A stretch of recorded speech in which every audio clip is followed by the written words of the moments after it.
Yeah, right, Al. Thought to have a quick chat about, the licensing for pet shops and other animal activities, riding schools, farms, and all that kind of stuff. They all come under the animal activities license. Then there's another section, what specific to the industry, like mine, would be selling animals as pets. Doggy daycare is a doggy daycare, statutory guidances,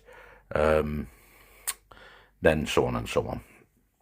Now, I've had a lot of issues with the local authority. They don't like it that I've stood up to them and told them where they're going wrong. But that's not just me. This has been going on in many, many different areas.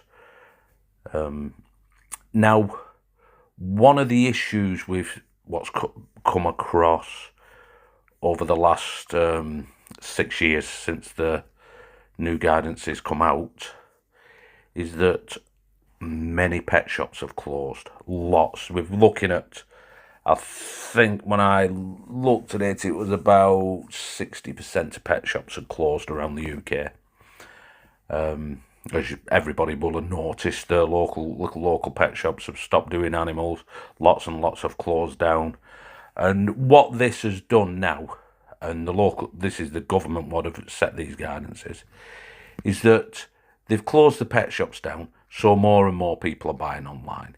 They've actually opened the trade up for the illegal underground trade, which I think is absolutely horrific what the government have done. Now, if we look at pet shops as a whole, they were the biggest animal rehoming community in the country. So what we've been seeing now as well is lots and lots of rescues opening up, and it's annoying that pet shops have to go through all this and they've closed, and then we're seeing rescues opening up, taking. Oh well, all you have to do is give a donation, but then they're selling foods, they're selling stuff, they're selling online, they're running as a pet shop. This is what the government have done, and this is why you're seeing lots of rescues opening up. I've had to do some rescues because I can't buy any because of what's gone on with licensing. A quick rundown of that is that the local authority weren't following the guidances. They offered me a 3-star rating. I challenged that star rating. This is all in the guidances. You're allowed to do this. I challenged the star rating and said I'm a 5-star shop. And they, remember, like I said, they've granted me a 3-star license. But because I challenged it, they've revoked my application, which they can't do. So it's all going through the courts at the moment. This will be all sorted. But these licenses now it's just caused that much trouble. I don't see any benefit whatsoever to the animals what this has done, because it's just pushed everything underground.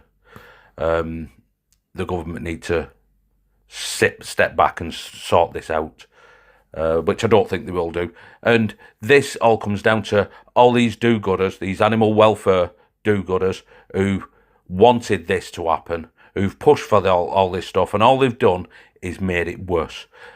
Where you could go in a pet shop and you can check them animals and, the local authority can inspect them, that's all gone. They can't inspect them because they don't know where they are.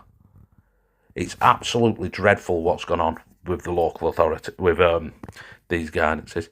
And I've had loads of pet shops coming in saying every inspection they've had is different. They're asking for different things because they're not following the statutory guidances. Now, statutory means you have to follow them.